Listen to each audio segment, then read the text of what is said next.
Hey everybody, welcome to the AI Playbook with Lattice Partners. I'm Martin Anquetil. I'm here with Colin McDonald. Colin, how's it going? Good. Happy Friday. Happy Friday. And Christian Yegnazar. Christian, what's up?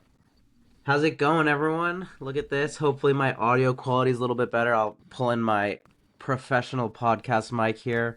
Very excited to be chatting with you on this lovely Friday. A brand new Dang. setup. We're getting legit now. We've upgraded. Yes, Yeah. this is not a road show, or I don't even know if that is the right thing to say, but this is real. We're I don't know what legit. that term is, but I that seems incorrect. But I'm glad we're leveling up. Now we just need to get Colin a proper microphone. Um, Next but time. yeah, next time, next time. Cool. Well, for today, we're thinking of doing something a little bit different. We wanted to talk a little bit about Lattice Partners and really how we operate, kind of pull back the curtain a little bit. And I think, especially in the last few weeks, we've built a lot of internal tools that are accelerating how quickly we can bring value to our clients and build products internally as well and make them even better. I think we probably can go into some of them, like maybe Colin, you can kind of talk through some of them and show your screen a little bit. But would it be helpful first to maybe give some context on Lattice Partners and what we actually do and kind of what our engagements look like? Yeah. Would do you wanna give a quick overview while I pull up Randy and these other tools? Yes. Okay. Yeah, you can pull that up and share that. So yeah, quick background on Lattice Partners for those who maybe aren't familiar. We started this about about a year ago. We started talking about this, right? It was around this time we were kind of floating the Maybe a little idea. less. Yeah, something like that. Yeah. We started talking about this about a year ago, maybe less than that. In a And really, our cafe ideas in Santa in a Monica. cafe, We in were Santa we were Monica. sitting down in a cafe. Yep. I'm actually pretty sure it was a brewery. Yes. Well, the original was in Bluey's Cafe in Santa Oh, you were Monica, right. You and are then we right. got It together at was. Santa Monica Brew Works right down the Yes. street and started talking about it and came up with Lattice Partners. Sorry, yeah, keep going, Martin. Yeah. Well, no, we got to get the story right. The founding story matters. It's not a garage, but it's something. And what we were seeing is we were seeing a ton of opportunities for helping companies leverage AI, right? So even a year ago, we were kind of seeing, okay, there's going to be some transformations to be made here. It's just about making it happen and kind of connecting the dots for people and building custom software for people, doing trainings, all that kind of stuff. And so we really got into it about a year ago, and very quickly that's evolved into us having about I don't know exactly how many clients we have as of right now, but a handful of clients that we help with Countless. countless clients. It's too hard to count all of them. Numerous clients. Numerous clients. No, we have a handful of clients that we really love working with, and our engagements have ranged from helping people start their own startups and building products for them that have AI really at the core of it and being kind of their founding CTO, being their whole team for everything related to their product, to helping manufacturing or private equity and finance companies figure out how to improve their operations, get more leads, waste less internally, and modernize their company as a whole. So in those engagements, it's a lot more building custom software. And so what we end up having is, instead of having just one product that we're selling to everybody, we're really building fully custom implementations for our clients where they have their own tool that nobody else has. It's embedded with, an AI model that we tweak and that we improve and that we make just for them. And that requires, a lot of back and forth. There's a lot of like, oh, there's a bug here that we need to fix. There's, oh, here's this thing that we can improve, or we see a new technology come out and we're saying, maybe we should include it in our product for this client. And so that kind of goes into, in a typical agency, in a consulting firm, maybe before you would have had to do so much of that stuff manually and really like keep track of like, oh, I got to remember to tell the engineer to go do this thing, and then the engineer's going to do it a few days later, and they're going to run into some issues, and it's not the way we were thinking, and now they have to come back and we have to fix it. But because all of us have enough of an engineering background, and because of the AI tools that we have access to and that we're building for ourselves, we're able to go much faster where a client can give feedback in a meeting, and within 10 minutes, we have that deployed and they can actually interact with it. And so, that's the high level, but I think Colin, maybe you can kind of go and explain. I think there's two tools that we've built recently that would be really interesting to talk about. Yeah, but before I dive into Randy, who I've mentioned, he's our AI agent, chief of staff type agent. Um, we call Lattice Partners an AI consulting firm and product studio, and that kind of goes towards what Martin was saying, where we essentially have two sides of the business. One is where we work with basically enterprise clients or small medium businesses and do a lot of that custom tooling, automations, training, really interesting, fun things like that. And then we have the other side of the business where we essentially partner with startup founders, people with really good ideas that we like that have AI at the core, and essentially act as the chief product people or the chief technical officers for their startup. And some of these are funded, some of them are bootstrapped. So it's really cool seeing both sides because obviously with a startup, you're building always at the super cutting edge of AI.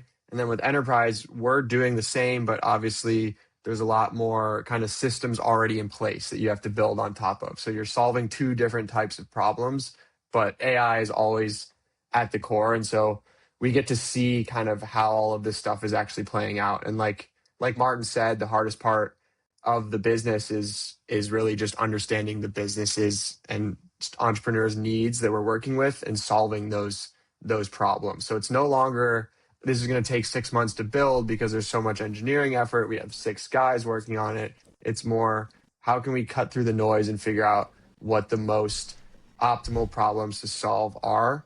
And so then that leads into Randy a little bit where not only are we helping other groups or companies or startups optimize their processes and use AI to go really fast, our entire agency is built on top of AI. So we want all of our mundane and manual tasks to be automated as much as possible so that we're again just getting to the real problems to solve and thinking about the actual things that need to be fixed. So we have a whole lot of different tools throughout the company that we use internally that really just supercharge our operations and make it so we can continue working with our clients as best as possible. So the main one that has kind of become our chief of staff is this AI agent we call Randy. He's sitting next to me, runs on a Mac Mini.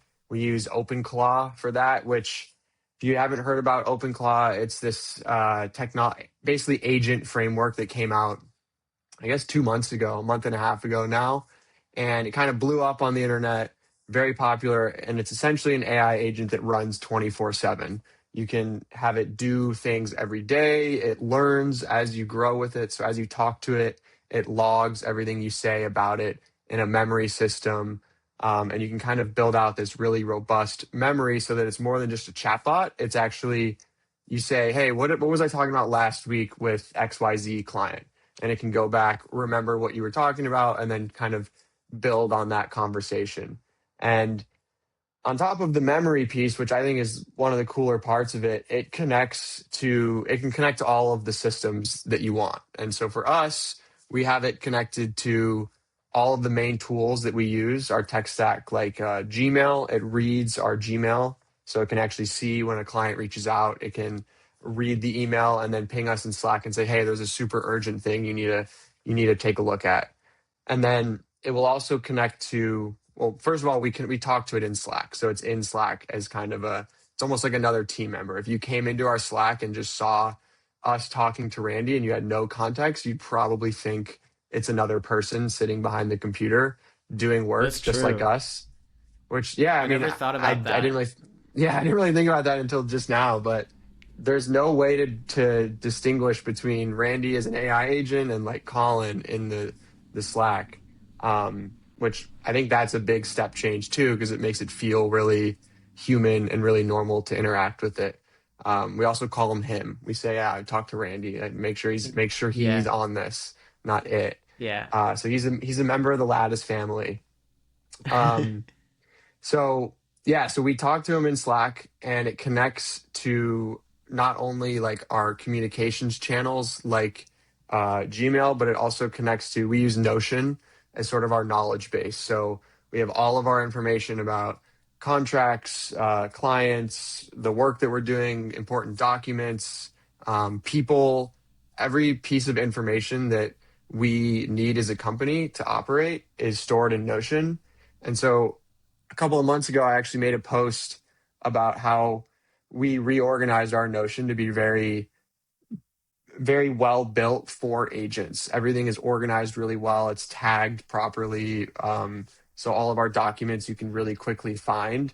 And that has enabled us to then bring in AI agents on top of our Notion so that it can actually interact with documents, create things for us. So an example use case for that would be, let's say I'm just in Slack and have a new product idea for something that we want to build, a tool that we want to build internally. I can just say, "Hey, Randy, can you make a document in Notion and uh, write a PRD for this specific product that I want to talk to you about?"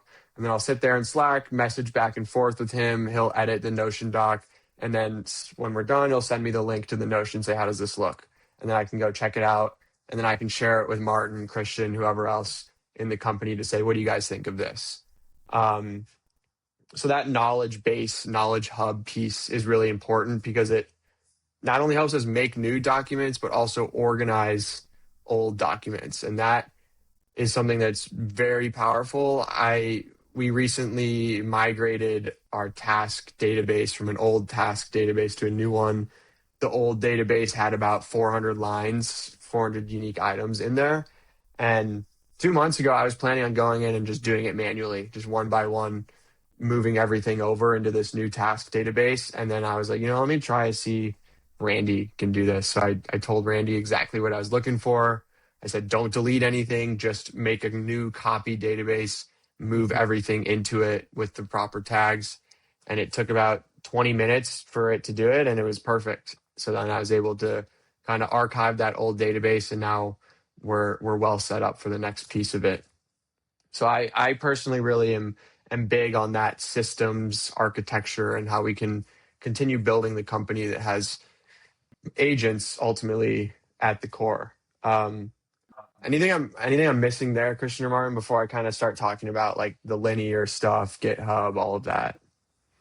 I think you covered a lot. I just want to kind of emphasize a couple of things that you said, that I just really want to make sure everyone Yeah. understands. I think like one critical thing that we believe is that your success with AI as a company is directly correlated really with how you integrate AI within your workflows, not necessarily just like your chat GPT or Claude usage, right? I think a year or two ago, like being excellent at using chat GPT or being excellent at using Claude was awesome. But now it's so, so much more than that. And that's why I think we're kind of in this next era or phase where you need AI in your workflows. You need it where you do your work, whether that's Slack, whether that's Teams, Notion, Confluence, Jira, Linear, whatever your systems and tools are. If you don't have AI embedded within that and every single thing that you do, then you're missing opportunities. And so I think that's some of the stuff we'll continue to show here in a second. The second thing that Colin said is that he made the Notion with the idea of having an agent going in, right? It's really difficult. It's not difficult, but it is really important to think about your foundational data structure and how you actually set your business up so that it's most optimal for agents. I think that's why we will see and we are seeing a lot of disruption of really big companies because they've set up their data, they've set up all their infrastructure in a certain way, not thinking about different agentic workflows and different things like that.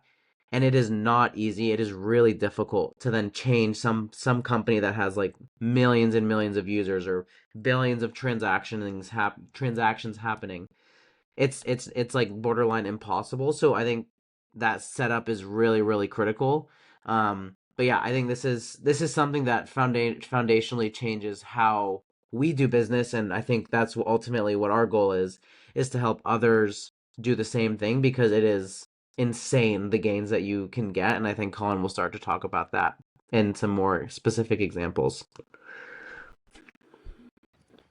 Yeah, definitely. And it's also like setting up your databases and your systems of record to be ready for an AI agent isn't necessarily a new thing or a hard thing. It's just being much more particular about how you label things and labeling it accurately and making sure to really just have clean data and have everything organized in a way that an intern can come in and understand exactly what's going on really quickly. So as you build out your company or shift your company to be more AI native, what that really looks like is just building it so that anybody can come in, an intern can come in and understand exactly how everything fits together very easily. And so, yeah, go ahead. With that, I think too, there's one thing I want to be aware of is like the data doesn't necessarily need to be super structured because AI is really good at Hmm. creating structure out of lack of structure.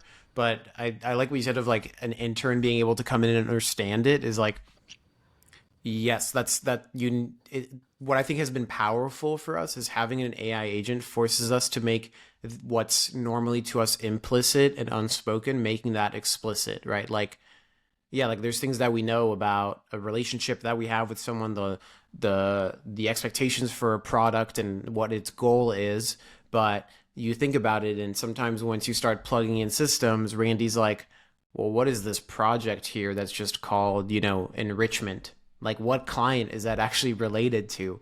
And you realize, oh, we actually need to write this down somewhere. And like, odds are he can connect the dots. Like, he could just go, oh, on this contract, I see this, on this, I see that. Like, let me search. And what's really powerful about OpenClaw specifically is it's by default, it's open and it runs in a command line interface in a terminal in this case, it's on a physical computer on your desk, but it can also run in the cloud. And that basically by default gives it so many skills and the ability to search through a lot of things that if you just create a normal AI agent, you're everything that it's ever going to do, you have to give it a skill or a tool manually. Whereas here by default, it's very open. So it's very resourceful. It's a very resourceful intern, but you still have to like make the implicit explicit. But that's just going to keep paying dividends in any systems that you build moving forward. So I think that's been a big shift for us too, is especially as a startup, as a small company, a lot of things just the three of us know and talk about. And as we're bringing on employees too, we're realizing like, oh, we got to actually write this down or explain it to someone, and that pays off dividends with Randy.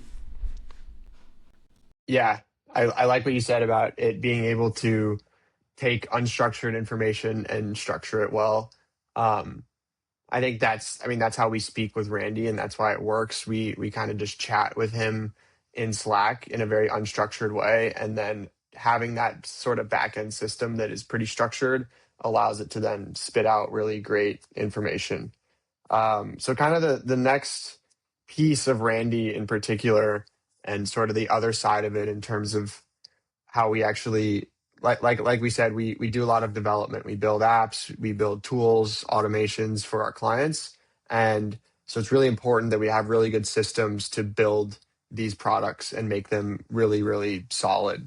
So we have Randy connected to GitHub, which is where we store all of our code, Linear, which is where we write our tickets for developers to go out and act on and actually build new things into our products. And then those two pieces together are a really powerful combination. So when we have a product or something that, say we go into a meeting with a client, it's a weekly sprint review or bi-weekly sprint review. We have our meeting notes being taken by Google Meets, and then Randy also has access to our whole Google Drive, all of our Google Docs. So we take notes with meeting notes with Google Drive, and Randy's in there. Then we can say, hey, Randy, can you now read the transcript from the meeting we just had with our client and come up with all of the tickets or action items that we need to execute? And then he'll send me back a list in Slack and say, here's the 10 things I caught that are tickets that you need to make or action items that you need to go execute on. And so I'll then check them off and say, yep, all this looks good. It will then go add all of these tickets to Linear. And the cool thing about that is it has access to our read-only access to our GitHub, or it can make pull requests, but I'll get into that in a little. It has access to our GitHub. So when it is making these tickets, it's not just using the meeting notes or the context that I've given it in that immediate chat. It's actually going and looking at the code within GitHub and understanding how everything is structured so it can write out a really detailed, in-depth ticket that takes the business needs that we just communicated in the meeting, looks at GitHub, says, okay, here's how the code works. Here's this new thing that we need to add to the code, and then writes a Linear ticket for us to actually go execute on with all of that context. And I think that's something that's super, super powerful, that is a big step up. Like, it's easy to take just a meeting notes and then put it into action items. But when you take a meeting notes and put it into action items with GitHub context behind it, then it gets really powerful and a lot easier to understand. Yeah, I think what's powerful there is as you add more systems, it's not even or connect to more of your our internal systems.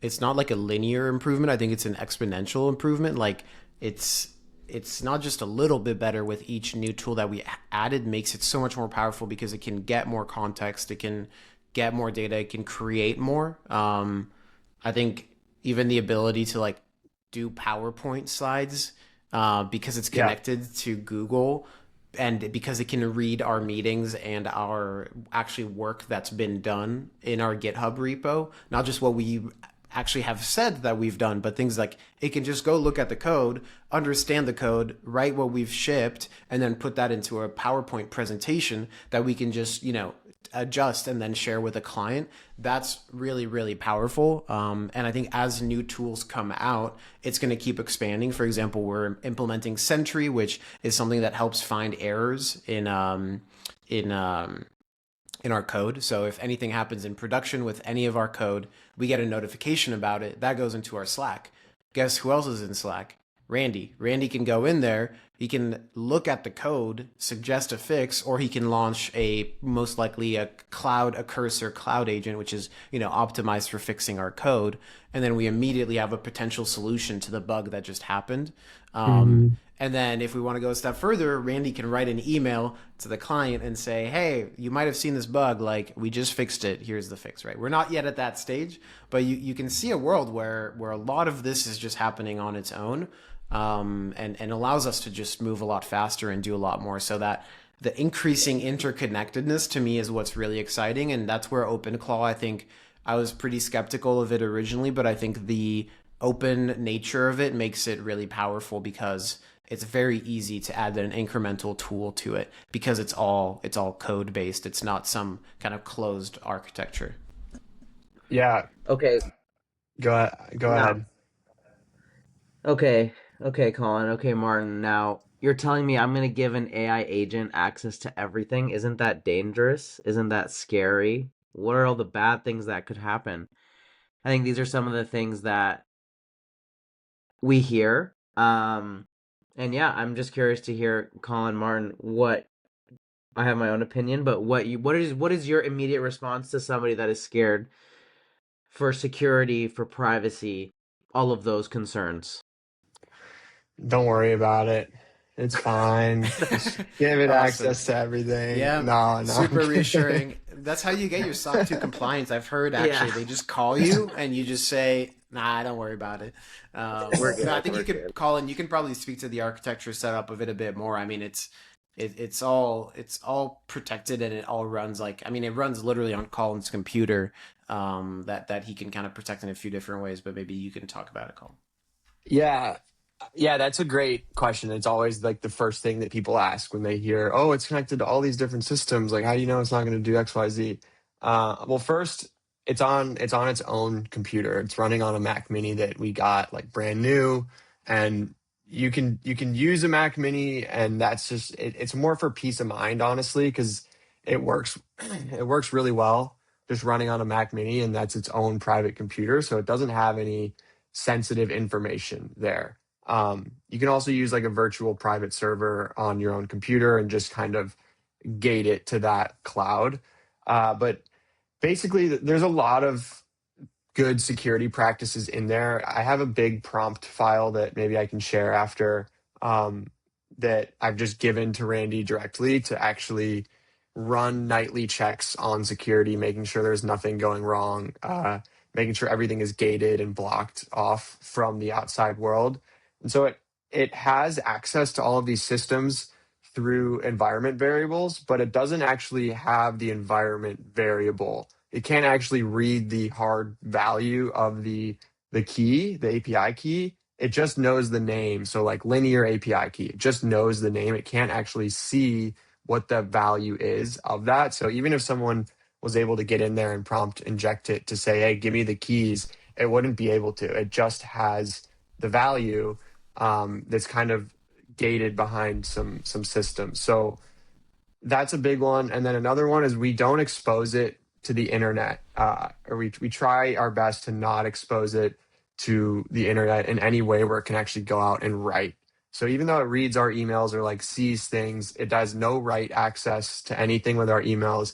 It can't write its own emails or send emails. It only is in our Slack. So only the people that are within Lattice are even able to talk to it or see, what it's doing. So it's really in its own siloed world behind a bunch of barriers and doors that block it off from being able to find sensitive info and leak it to the world. And Yeah. it's very, you have to just be very careful about what you give it access to. And as you do it, just take your time, like read what you're giving it access to. When you give it Google Drive permissions, make sure you're giving it only the permissions that you want to give it to, that you want to give to it. Martin, anything to Yeah. add there? No, I think it makes sense. I mean, it's very similar to any other piece of code that you would have. So I think it's the same principles apply of, yeah, not making it public, right? Any software that we write and that we create for clients is always password protected, and no one else can interact with it unless they have that password or the login. The other part is, yeah, the internal. I think there's a little bit of a leap of faith required. I won't lie, of like, yes, this thing can write in Notion, it can write in Linear, it can do that stuff. I mean, in theory, it could do something kind of crazy. In practice, it's it's just doing what we ask it to do. You know, it's not a, what's the name of the thing in Terminator? I've never even seen Terminator, but you know what I'm talking about. It's not the big evil AI that's going to come in and like go crazy. Like at the end of the day, it just operates when we prompt it, and it's a large language model. Its goal is to do what it's told, and stays within those boundaries. I think I've seen errors where someone was had it get, with write access to their emails, and like it deleted all of that person's emails because I think she had asked it to like clean up her inbox, which is like, yeah, I mean, if you asked an intern to clean up your inbox, there's a chance they would just delete all your emails. So I think I would treat it like that, and be very clear. But I think that's true of all AI and anything you're doing. So starting with like smaller scope things, like I think creating presentations based on some other system, I think is like a really good thing. And Google has really good, authorization scopes. So you can say, hey, you can just create this, but you can't actually, edit anything else, or you can't delete anything else, all that stuff. Yep. Being clear about what you want it to do, and then also having it in its sort of system prompts, in its soul file, identity files, always asking for permission before it goes out and does something. So when I Yeah. even when I say like read all these Notion tickets or whatever, it won't actually go change anything or write anything until it says, "Hey, I'm gonna go change this file. Is that cool?" And then I say, "Yeah, go ahead, do it." Um, so there's a lot of security practice. I mean, it's not perfect. There's definitely, there's most likely flaws in what and how it works, but as long as you're actively monitoring it and really being careful Yeah. about the most sensitive stuff, I think it's okay.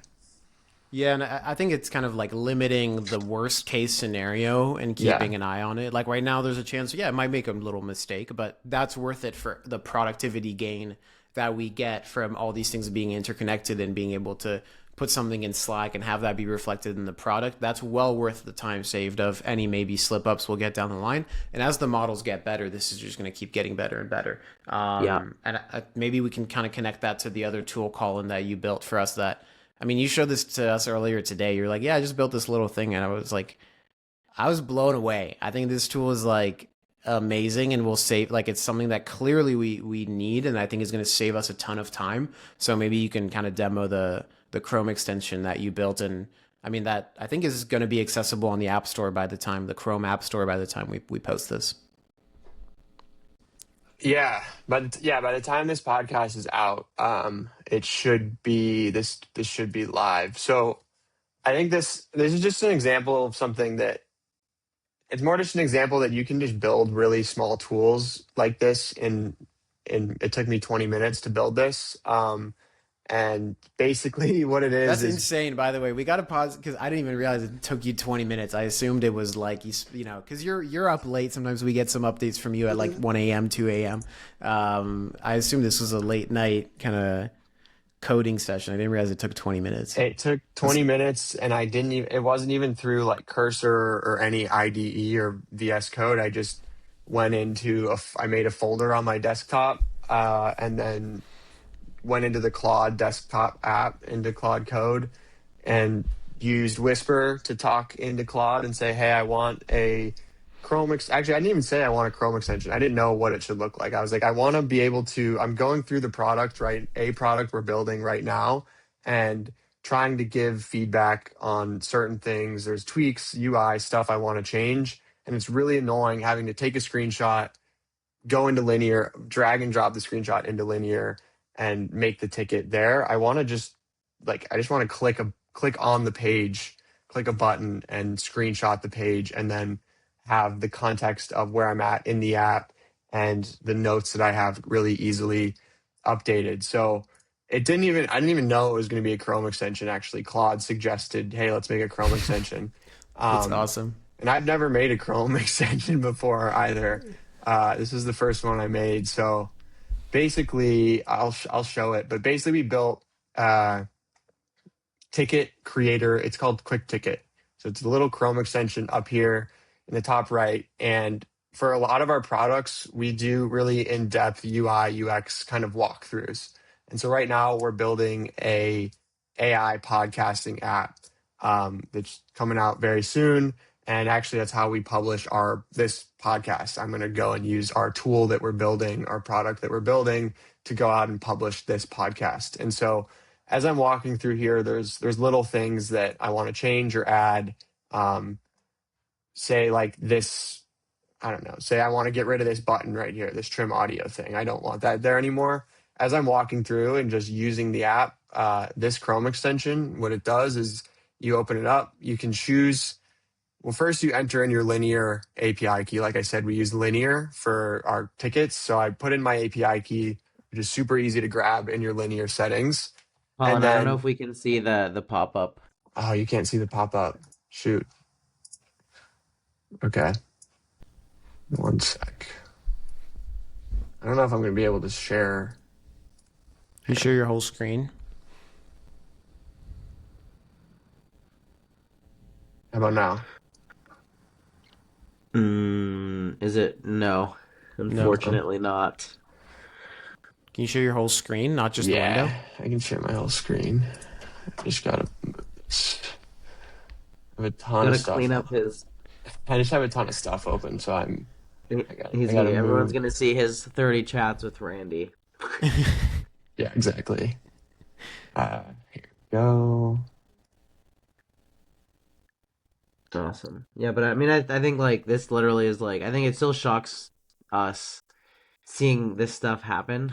Like it's like how, um, and I think this is just like a small. I don't think it's small, but it's like a showcase of what everyone can do if they're leveraging AI and agents and like everything that they do. And you're always having your thinking cap on of like, how can I make my life easier?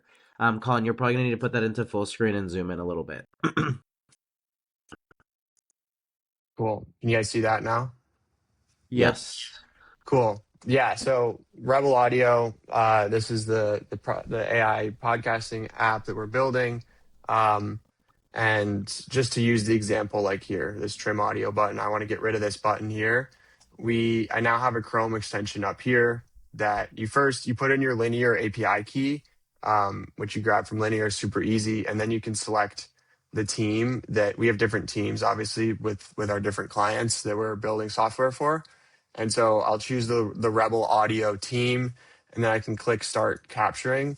And now what it's doing is I actually just updated this too, where you can drag and go like this. Drag takes a Nice. screenshot, and then it has this little pop up here that comes up. It says new ticket, Rebel Audio. It has the screenshot here, and I can add a title, remove, trim audio button, give it a description. This is just crazy too. Like I feel like I can't even like it's hard to explain. Like building a Chrome extension, it's not that hard to build a Chrome extension, but to do something like this before, I wouldn't even have known where to start with so many of these things. Like I've built Chrome extensions that do little things that, modify the page or you get a little pop-up on the right. But the fact that you were able to just do this by talking to Claude, and having done Chrome extensions, like I think anyone who's non-technical, like if you've never coded before, you could do this It's a because it's good actually start. very easy to get Mhm. it into the Chrome store. So, or not the store, sorry, you don't even need to put it in the store. You just load it directly from your computer, and it's just crazy. Like, and earlier today, you showed us you didn't have the thing where you could select a specific area, and like I was just like, oh, it'd be cool if you could select a specific area, and like I'm assuming it took you like 5 minutes to do It that. was one prompt. It was like, I want to select only a specific area, not the whole Yeah, page. yeah. So that's really awesome. And in the So, past, like this would be a business. Like a business Yeah. would be to build this Chrome, and there would be multiple people working on this business, like Yeah. maybe 5 years ago. yep.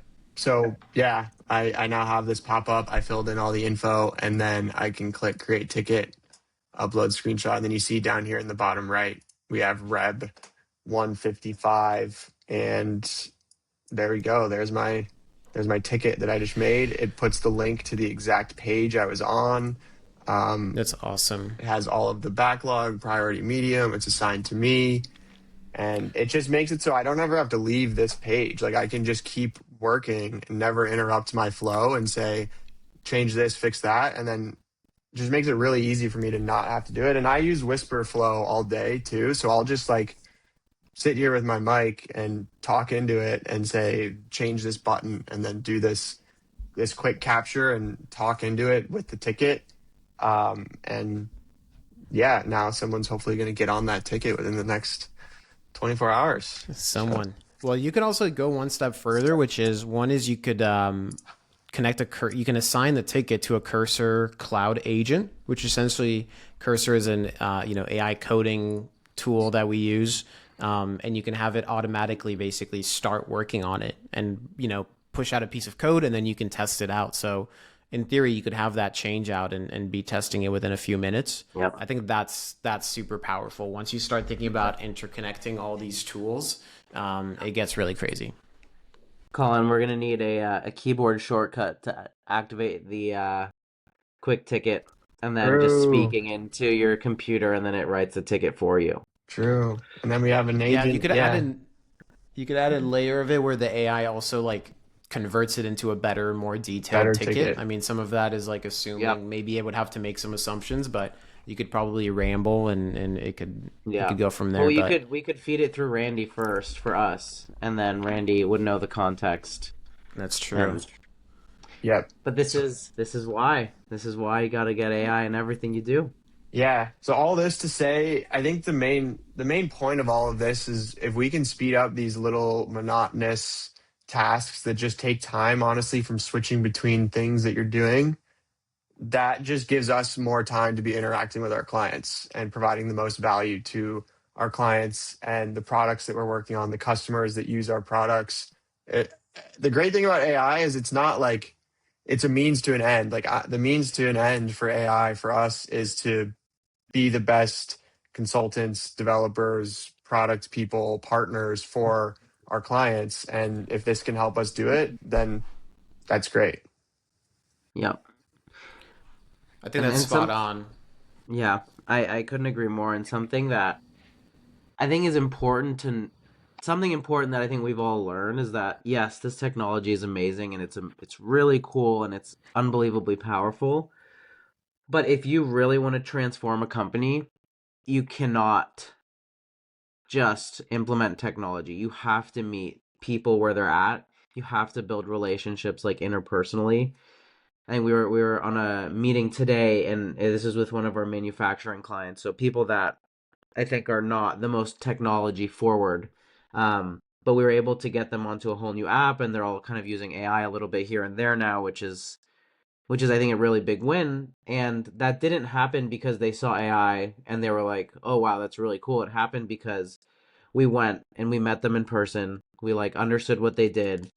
We like got to know them and who they are, what their problems were, and then solve those problems. And yes, in this case, AI solved those problems, but it wasn't like, oh, AI is going to fix everything. It's let's meet people, and I think that's a really important realization that it's in a landscape that's so technologically forward that people are still at the center of a lot of these things. Yes, that's changing, right? With agents like sometimes like doing everything, but for the vast majority of companies, like people are still at the center. So just like remembering that when you're implementing these things is really, really important. Yep. It's all in the service of our clients, and having us spend less time on things that don't provide value so we can focus on things where we have real value and where we have a real unique perspective. But yeah, you can have the extension where you can easily tell your AI agent to fix it, but if you don't know what you should be fixing, then it's useless, right? So what is it, the tools don't maketh the man maketh the tools, or something like that. Haven't heard that in years. I don't know what that even is, but I think there's something to it here. I think that's from the Stone Age when they're using That's hammers. Yeah, actually, I think that's when I first heard it. I think I heard it in the Stone Age Yeah, when I was back when we were around. Yeah, teleported back there. Yeah, sounds yeah. about right. That there's a saying in French. It's the clothes don't make the monk. I guess in English it's just the clothes don't make the man. Is that a thing? Actually, that's a song. I'm googling it. What is it in French, Martin? L'habit ne fait pas le moine. The clothes don't make the monk. It's pretty good. In terms of like sayings, that's pretty good because Good it's It's a like saying. good saying. some people be R- wearing monk clothes, but they're not monks. They're not That's monks. very true. Yeah, all that to say, the tools are great, but you have to know how to use them. So I think that's what I think has been great about us is we could have built these tools 6 months ago, but or used the best stack or whatever. But I think at that time we maybe wouldn't have known how to best leverage. And I think the deeper we get into this work, the more we understand our clients and their needs and Yeah. how to build great products for them so they can do their work without having to worry about Yeah. AI. I think that's where we see the real value in like, okay, now that we've done this like 10 times, let's build the tool. But don't worry about building the tool until you've like actually done it a few times. Yep. Amen. All right, that's the pod. Thanks for the demos, Colin, and thanks for building us some awesome internal tools. Yep, Oh ton of yeah. fun. Thanks, guys. See you next week.